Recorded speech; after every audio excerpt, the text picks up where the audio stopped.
Welcome, PT Brian here with video number 3. This time we're going to talk about posture. A lot of questions as a physical therapist about posture. I'll be walking people down a hallway and I'll say, okay, give me better posture. What do? Immediately? They throw their shoulders back. That's not the best way to achieve good posture. As a matter of fact, any of you that have some spinal stenosis or back or neck pain, when you throw those shoulders back, you're actually compressing the joints of the back. Not the best way to control your posture. We're going to talk about that. I'm going to teach you something called the Alexander technique, okay? Now, what are the effects of bad posture? Well, your head weighs about as much as a bowling ball. Some more, some less, okay? So you figure a bowling ball, I'm going to turn sideways here so you can see an example. This is normal posture with the ears over the shoulder and down through the spine. So as the head goes in front of the shoulders, not only do you have to extend the neck, which compresses the joints more, your body has to hold up a heavier weight because the lever arm gets longer. Okay? So what does bad posture look like? Well, forward shoulders, forward head, kind of slumped. Now, if you look at it in a standing position, here I am standing. What does it look like? Bad standing posture. You've seen it. You're resting on the ligaments here. The head's forward, the shoulders are forward. I'm kind of exaggerating here, but some people really do stand this way, unfortunately. So the shoulders are rounded, the head's forward. Instead of throwing the shoulders back to try good posture, what I'm going to teach you is something called the Alexander technique, which is pretending like you have a string coming out of the top of the head, like a puppet on a string, and you have an awareness of that through the day. So, like this. That looks a lot better than resting on the ligaments. The muscles have to work harder. You're stressing the joints. The muscles are tense. So anybody with neck or back pain, pay attention to that postural awareness. The string coming out of the top of the head is the best way to do it. I'm going to get more into that in just a minute. But what if you have spinal stenosis? You've seen people with advanced spinal stenosis, they're bent over, their back is set in that position. And a lot of times I have the spouse of that person saying, why can't they stand up straight? Make him or her stand up straight. Well, they can't stand up straight because their back, the cement is already dry. So they're this way. The spine has collapsed, the joints are together, and it's set that way. So if you try to tell somebody like this to straighten up, they're going to try to stand straight, but again, they're jamming whatever space they had between the vertebrae and the facet joints in the back, and they're compressing it even more, causing more pain. So that's probably the worst thing you could tell them. What I always try to do with somebody with advanced spinal stenosis is just have an awareness of standing up straight. Think about the string, but don't jam your body backwards because that can make things a lot worse. Now, if you search the internet, you'll find 100 posture exercises, okay? What I tell people, what I tell my patients is that what's the best posture exercise? It's thinking about your posture as much as possible. Maybe putting a rubber band on your wrist or posting little signs around the house with the word string written on it so you can remember to lengthen the body.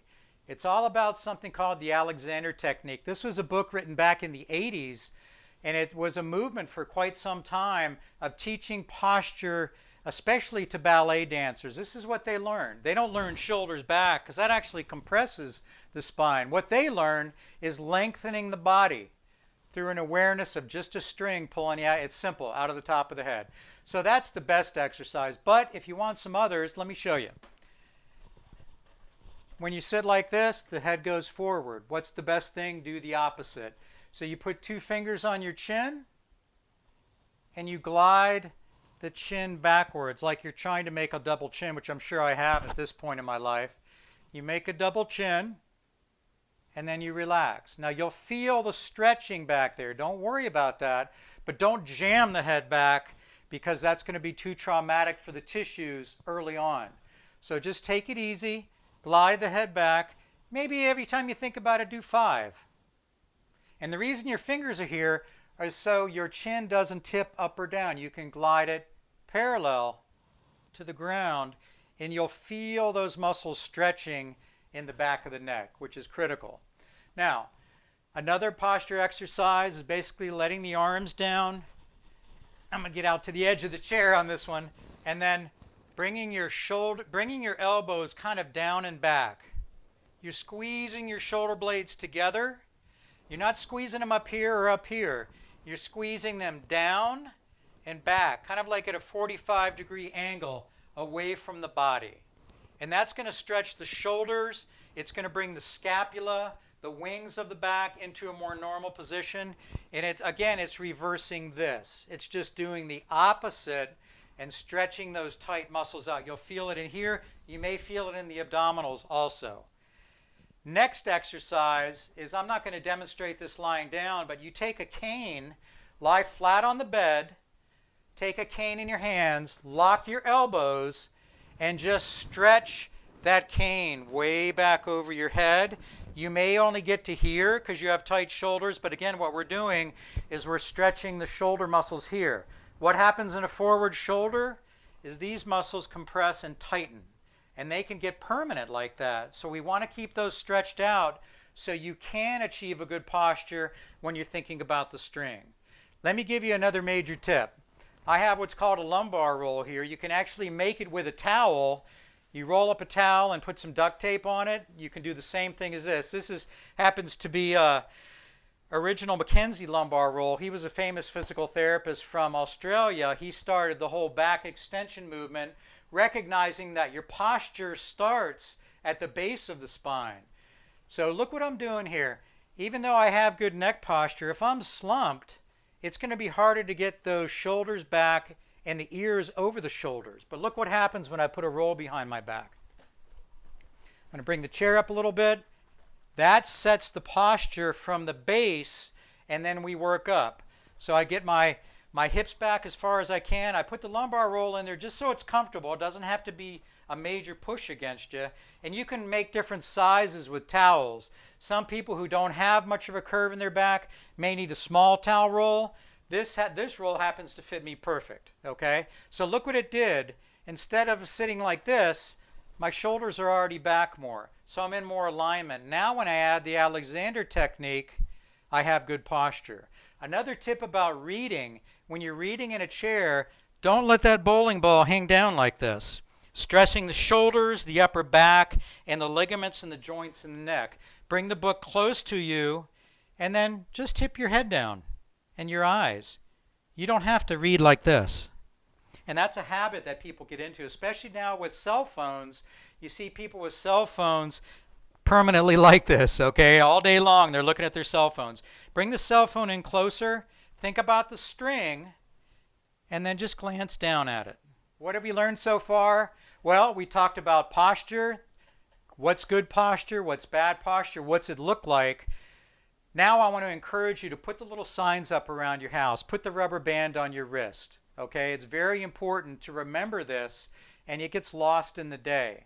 So again, remember I said the best exercise is not what you do in the way of exercising. It's the actual postural awareness throughout the day is an exercise in itself, plus the other ones that I showed you. How about those of you who might use a walker? I'm going to give you a couple tips now for the walker users. You want about a 15-degree bend in your elbow. I go into facilities and homes sometimes and I'll walk in and the walker's way up here. Why? Because everybody and their brother has told the patient to raise the walker up so they stand up straighter. It doesn't work that way. When you raise the walker up, all that person does is bend the arms and they're still bent over. What they need is a postural awareness first, about a 15-degree bend in the elbow, and then their shoulders won't get fatigued and they'll be able to do the Alexander technique. When they're all crunched over like this and their elbows are bent up, it's very difficult to achieve good posture. Just remember that if you're using a walker. It's very helpful. All right, we're going to wrap this up. It was quick, it was short. Hopefully some good meaty information in there for you regarding posture. You can get real detailed on this, or you can just remember two or three things. If you haven't already, please like the video. If you found it helpful, you can subscribe so you'll continue to get my other videos as they come out. Hit the notification bell. and you'll get alerted when I put out new videos that might be of interest to you. In the meantime, get at it.